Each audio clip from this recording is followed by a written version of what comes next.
Oh, wait, you serious? Let me laugh even harder. Alright guys, today we have a very interesting article that we're going to talk about here. And I want to make it known right off the bat that I'm not going to be reading from this article because a lot of what it says is stuff we already know. And towards the end of it is really when they start referencing things that I don't think really matter. The title of this article is PlayStation 5 will be dead on arrival with Sony's hardcore gamer strategy. So I'm sure most of you know now why I'm not going to be reading from this article. I will, however, link it down below. You can feel free to read it over yourself if you want. It's kind of lengthy, but the first half of the article basically, or 3/4 of the article I should say, essentially tells us what we already know. It goes over Sony's strategy, how recently with the Wall Street Journal they've learned about Sony's strategy, and that's exactly what it's going to be. They're going to want to appeal to the hardcore gamer, the gamer that wants, a major graphical upgrade with the PlayStation 5, the gamer that wants the big AAA titles and exclusive games. And we already know this. It also throws out some numbers, ironically enough, how talking about PlayStation is doing extremely well for Sony. It's Sony's most successful division. It's made them like $3 billion in operating profit, and that's higher than it's ever been before.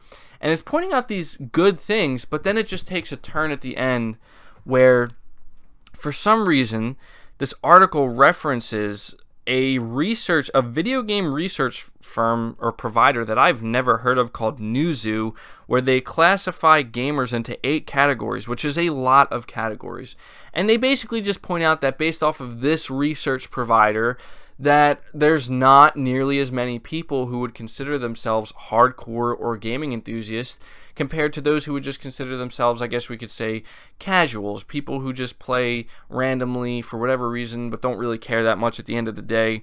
And then they also talk about Microsoft and xCloud and Google and Stadia, and how essentially this is going to pose a major threat to Sony and a big reason why the PS5 could end up failing, because who's going to want to go out there and pay for a quality product within the PlayStation 5 when they can just pay a significantly less amount of money for a most likely very inferior experience through streaming. As you can tell by the way I'm saying that, it really just kind of goes to show that if there's anything here that, if I'm being honest, has a risk of being DOA, it's cloud streaming. I know that there's people who firmly believe that this is the future, and it may very well be in the end. But the future's not here yet. People are not ready for this, and it needs to be a supplementary thing. I can at least give Microsoft credit, or I don't know if credit's the right word, but I can at least say that even if xCloud ends up being DOA or not nearly as big or successful for them as they were hoping, they still have the console with Project Scarlet that they can fall back on. They still have PC. Google doesn't really have any of that. When it comes to gaming, Google is just going all in with Stadia. They don't have a console, and they have a controller, and they just believe that this is going to be it. This is all they have to do, and people are just going to be over the moon about it. You know what I mean? And it's just not going to go that way. So, when we look at the facts here, when we look at the statistics, we can see that the PS4 is going to go on to sell over 100 million units. And it could end up going far beyond that depending on how well it continues to sell through the rest of 2019, 2020, 2021. And we can also look at the past success that Sony has had with the PS1, the PS2, and even the PS3. And when you look at these statistics, it pretty much negates the idea that the PS5 will be DOA. Now, if somebody wants to make an argument that maybe the PS5 won't be as successful as Sony's past consoles, okay, I can at least entertain that argument and hear somebody out, but DOA, dead on arrival, absolutely not. The PS5 is going to sell incredibly well. The PS5 is going to be just as successful for Sony as any of their past consoles. And I can promise you this as well. The fact that Sony is going to be doubling down on these big AAA exclusive titles for the PS5, if there's anything that's going to ensure its success over the long term, over the next 5 years, going from 2020 to 2025, it's going to be that strategy.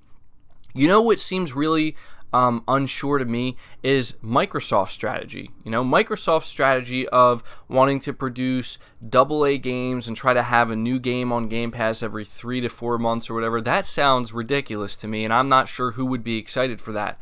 I'm not sure who would want to invest in Xbox knowing that that's the expectation, because I know that that's the opposite of what I want to hear, and I do consider myself a hardcore. Maybe that's more appealing to the casual gamer, but even then, I'm telling you, this mentality that Microsoft and especially Google have, where they're going to just get into this untapped market. There's just this massive untapped market that they want to get into that's just going to suddenly flood them, and going to make them much more profitable.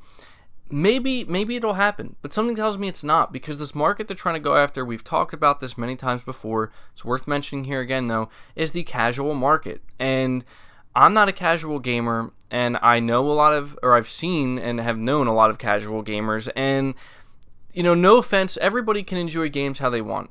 That's just, I'm just going to say that off the bat. Everybody can enjoy games how they want. But in my opinion, there is a fine line between what you see within the mobile gaming market and the way that these casual gamers interact with it versus what you see with what we call the hardcore gaming market and the people who are out here playing on console, playing on PC, investing money into hardware and into, great gaming experiences. It doesn't necessarily mean you need to be somebody who's willing to spend thousands of dollars on this and on that. It's not necessarily that, but the line between people who are willing to pay $60 for a quality AAA single-player game versus those who just say, no, I'd rather just maybe play this free-to-play game and maybe pay a couple bucks, once or twice a month for extra gems or whatever it is in that game, right? Like, there's a big difference there. And the fact that Microsoft and Google are trying to go after that market, and they're going to suddenly make this market really excited because this market is going to be able to access these big AAA games at such a low cost, right? Like, maybe that could work, but believe me when I tell you, if these people cared about these games, if they really cared that much, they would already be here. They would have paid the entry fee, but they don't care. Maybe some people will care if they only have to pay $10, and I can see how that's appealing to a certain demographic of people. But the thing that Sony really has done a phenomenal job with in gaining over the years that they've been in the home console market, and especially with the PlayStation 4 generation, is something you can't really quantify, and that is goodwill and loyalty. And I think Sony's well aware that the market that they're going to be appealing to is the market that has the most goodwill, that has the most loyalty, that hardcore gaming market. We are loyal, and there's a reason for that. It's because we're willing to back up quality, and we're willing to support it. We're willing to put our money where our mouths are, And there's nothing we appreciate more than when we see a company listening to what we want and trying to provide us with what we've been asking for. If you look at Xbox and Microsoft and the way it's been for them this generation, I'm not trying to hate here, I'm just trying to be honest. You see how much goodwill they lost from going from the Xbox 360 era to the Xbox One era, and they're continuing to lose it because they're just making these decisions that are getting further and further away from the hardcore gaming market, and they're losing that goodwill, they're losing that loyalty. And you know who's earning it and who's been earning it this entire generation? Sony, and as well as Nintendo with the Nintendo Switch.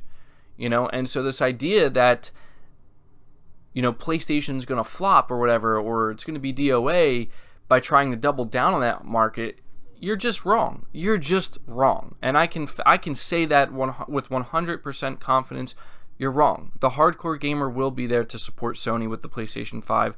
They'll continue to support Nintendo because you know what we're really supporting at the end of the day? Quality. We are supporting quality, and quality matters to not just the hardcore gamer, but to anybody who really cares about having a good gaming experience. And in the end, quality will win over everything, and that's where people will go. That's where people will be spending the money. And in the end, if you want to talk about business and numbers and research and what's most profitable and what's not, I'll tell you this. The thing that is usually of the highest quality is usually the thing that can end up becoming the most profitable in the end, because it's a win-win situation. You'd be surprised what people are willing to pay for when they feel as though they're paying for something that's truly worth it. It's it's not rocket science. And so I just, to anybody who thinks that the PlayStation 5 is going to be some kind of failure, I don't think many people think that, honestly. And I don't think I'm just seeing that within a bubble either. I've looked around, and something I can say confidently is that people are very excited for the PlayStation 5. They're just as excited for the PlayStation 5 as they've been for the PS1, the PS2, the PS3, and the PS4.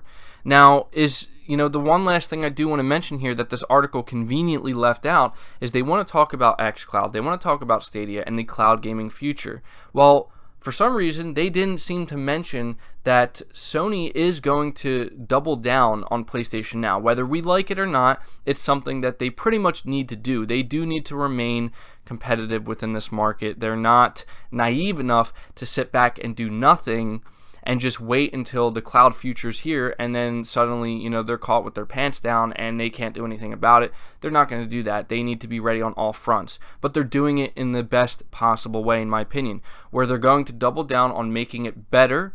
They're going to improve PlayStation Now, and they're certainly going to probably push it a lot more going into next generation.